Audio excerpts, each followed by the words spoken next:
বাংলাদেশে এখনো যে কয়লা এবং গ্যাস রয়েছে সেগুলো কুক্ষিগত করার জন্য আঞ্চলিক মহাশক্তি ও বৈশ্বিক মহাশক্তি ষড়যন্ত্র করে যাচ্ছে মন্তব্য করেছেন বিএনপির সিনিয়র যুগ্ম মহাসচিব রুহুল কবির রিজভী।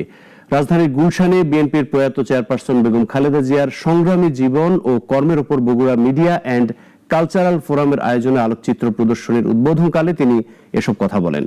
এ সময় রিজভী বলেন, ভারতের ঝাড়খণ্ড থেকে যে বিদ্যুৎ বাংলাদেশে আসছে সেই বিদ্যুৎ প্ল্যান্টটি খোদ ভারত সরকারের পরিকল্পনা মন্ত্রণালয় বাতিল করে দিয়েছিল, কিন্তু ফ্যাসিবাদের সময় প্রকল্পটি বাংলাদেশের রামপালেও বাস্তবায়ন করা হয়েছে।